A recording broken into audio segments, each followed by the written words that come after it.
ओम नमः शिवाय। नमस्कार दोस्तों, स्वागत है आप सभी का आपके अपनी यूट्यूब चैनल खुशहाल ज़िंदगी में। कैसे हैं आप लोग, ये बताने के लिए कमेंट बॉक्स में हर हर महादेव अवश्य लिखिएगा। दोस्तों, आज की वीडियो में हम बात करेंगे माघ महीने के पहले प्रदोष व्रत के बारे में। माघ महीना का पहला प्रदोष व्रत 19 जनवरी दिन गुरुवार को रखा जाएगा। गुरुवार होने की वजह से ये गुरु प्रदोष व्रत कहलाएगा। शिवजी के भक्तों के लिए प्रदोष व्रत बहुत विशेष महत्व रखता है। प्रदोष व्रत अपने नाम के अनुरूप समस्त दोष को समाप्त करने वाला माना गया है। आज की वीडियो में आप जानेंगे माघ मास के गुरु प्रदोष के मुहूर्त के बारे में, शुभ योग के बारे में तथा आज के दिन कौन से खास उपाय आपको कर लेने चाहिए जिससे आपके जीवन में चल रही समस्याएं महादेव की कृपा से समाप्त होंगी। माघ मास के कृष्ण पक्ष की त्रयोदशी तिथि की शुरुआत 19 जनवरी दोपहर 1:18 से हो रही है और इस तिथि का समापन 20 जनवरी सुबह 9:59 पर हो जाएगा। 20 तारीख को उदया तिथि की प्राप्ति हो रही है, लेकिन इस दिन त्रयोदशी तिथि में प्रदोष काल की प्राप्ति नहीं हो पा रही है, इसीलिए यह व्रत 19 जनवरी को रखा जाएगा।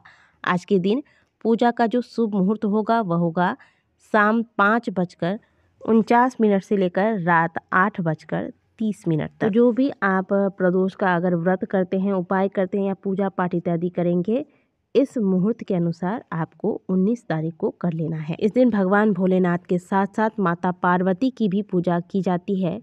यह व्रत सुख, समृद्धि, सौभाग्य और संतान प्राप्ति के लिए रखा जाता है। इस व्रत को रखने से मनुष्य की मनचाही इच्छाएं पूर्ण होती हैं।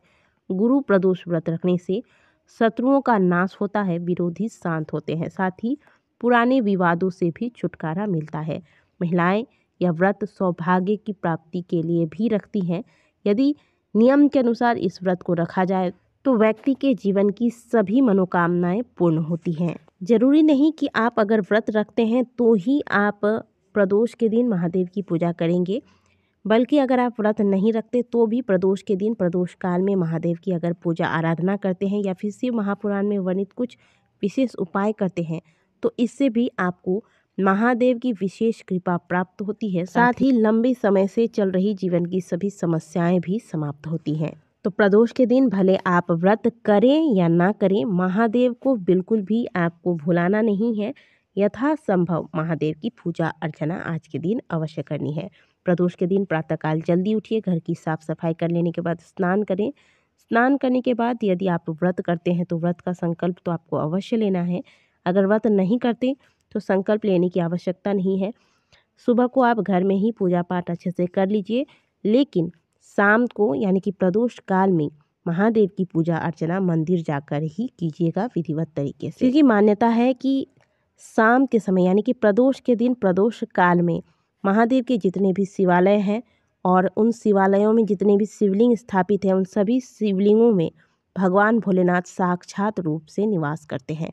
ऐसे में जब आप भगवान भोलेनाथ की पूजा अर्चना उनके मंदिर में जाकर उनके शिवलिंग पर करते हैं तो वे शीघ्र अतिशीघ्र प्रसन्न होते हैं। यदि आपकी कोई बहुत पुरानी इच्छा है, आपके जीवन में बहुत समस्याएं चल रही हैं, तो ऐसे में आप क्या कीजिएगा, प्रदोष के दिन, प्रदोष काल में पहले तो स्नान कर लीजिए। स्नान नहीं कर सकते, अभी ठंड का समय है, तो अच्छे से हाथ मुँह धोकर शुद्ध वस्त्र धारण कर लीजिए। आज के दिन आप काले रंग के वस्त्र धारण मत कीजिएगा, तो हल्के सफ़ेद, क्रीम कलर इत्यादि का चुनाव कीजिएगा। इसके बाद क्या करना है, आपको घर से ही 108 सफ़ेद चावल के दाने गिनकर ले लेने हैं, जो कि टूटे हुए ना हो, इन्हें ले लीजिएगा। साथ में पीला चंदन ले लीजिएगा, 1 लोटा जल जिसमें कि आपको थोड़ा सा गंगा जल मिला लेना है, और साथ में एक आप तिल के तेल का या फिर घी के दीपक का बंदोबस्त कर लें। अब फिर आपको जाना है महादेव के मंदिर। मंदिर जाते वक्त निरंतर महादेव का चिंतन करें। श्री शिवाय नमस्तुभ्यम, श्री शिवाय नमस्तुभ्यम, ओम नमः शिवाय, इस प्रकार से महादेव के मंत्रों का जाप करते हुए मंदिर पहुंच जाएं। अब आप महादेव के ऊपर सबसे पहले जो जल आप लेकर गए हैं, जिसमें आपने गंगा जल मिलाया हुआ है, वह 1 लोटा जल श्री शिवाय नमस्तुभ्यम बोलते हुए अर्पित कर दीजिए। इसके बाद महादेव के शिवलिंग पर पीले चंदन का लेप करना है आपको। लेप करते वक्त श्री शिवाय नमस्तुभ्यम श्री शिवाय नमस्तुभ्यम का जाप करते रहिए। इसके बाद जो आप 108 चावल के दाने ले गए हैं वह अपनी कामना कहते हुए महादेव के शिवलिंग पर अर्पित कर दें। एक घी का या फिर तिल के तेल का दीपक महादेव के समक्ष लगाएं, सुगंधित धूप दिखाएं और फिर वहां बैठकर महादेव के मंत्रों का कुछ देर जाप करें। यदि आप शिव तांडव स्तोत्र का पाठ कर सकते हैं तो इस स्तोत्र का पाठ कीजिए, इससे महादेव और शीघ्र प्रसन्न होते हैं। तो ये कार्य आपको प्रदोष के दिन प्रदोष काल में कर लेना है। फिर अपनी कामना कहते हुए आप घर को वापस आ जाएं। यदि आप सच्चे मन से इस उपाय को करते हैं, आप लगातार कई प्रदोष तक कीजिए, आप देखेंगे कि आपने जिस भी कामना से इस उपाय को किया है उसमें आपको धीरे धीरे सफलता मिलने लगेगी। अब अगला जो उपाय है वह केवल और केवल गुरु प्रदोष को ही किया जाता है और इस बार गुरु प्रदोष हमें प्राप्त हो रहा है। यदि आपको हड्डी से जुड़ा हुआ कोई रोग परेशान कर रहा है, नेत्र से जुड़ा हुआ या फिर मस्तिष्क से जुड़ा हुआ, हाथों में कंपन रहती है, ऐसी समस्या में आप इस उपाय को अवश्य कीजिएगा। तो इस उपाय के अंतर्गत आपको सबसे पहले तो महादेव के मंदिर जाइएगा, महादेव की सुंदर से पूजा अर्चना कर लीजिएगा। इसके बाद यह उपाय आपको नंदी महाराज के पास करना है। आपको एक नीले रंग का पुष्प ले लेना है। आप स्क्रीन पर देख रहे हैं, विशेषकर महादेव की पूजा में जो नीले रंग का पुष्प प्रयोग किया जाता है उनमें से अपराजिता का पुष्प का विशेष महत्व है। तो आप अपराजिता ले सकते हैं नीले रंग का, या फिर आप कोई भी दूसरा नीले रंग का पुष्प ले सकते हैं। साथ में आपको थोड़ी सी हल्दी ले लेनी है। अब आप महादेव की पहले सुंदर से पूजा अर्चना कर लें।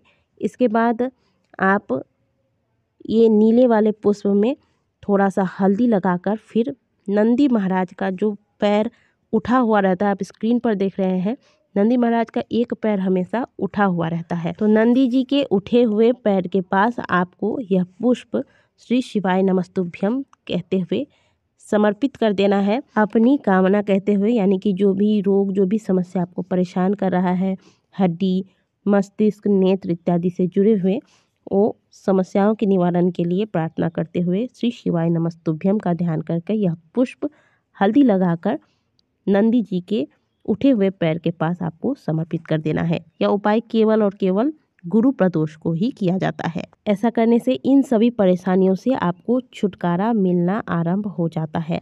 आप चाहें तो ये जो पुष्प आपने नंदी जी को चढ़ाया है यहाँ से उठा लीजिएगा और फिर घर लाकर आप जो स्नान करते हैं इस जल में इस पुष्प को डुबाकर फिर पुष्प को निकाल लीजिएगा और इस जल से स्नान कर लीजिएगा। फिर पुष्प को कहीं पर आप विसर्जित कर दीजिएगा। इस उपाय को आप इस गुरु प्रदोष में कर सकते हैं और आने वाले किसी भी गुरु प्रदोष में इस उपाय को किया जा सकता है। स्त्री पुरुष कोई भी इस उपाय को कर सकता है। बिना व्रत के भी इस उपाय को आप आसानी से कर सकते हैं। बस शर्त है कि जब आप प्रदोष की कोई भी उपाय करते हैं इस दौरान आप जो भी भोजन लेते हैं वह सात्विक हो। तो आशा करते हैं कि आज की दी गई जानकारी आपको अच्छी लगी होगी। वीडियो अच्छी लगी है तो वीडियो को लाइक कीजिएगा, कमेंट बॉक्स में हर हर महादेव अवश्य लिखिएगा। मिलते हैं आपसे अगले वीडियो में, तब तक के लिए ओम नमः शिवाय, हर हर महादेव।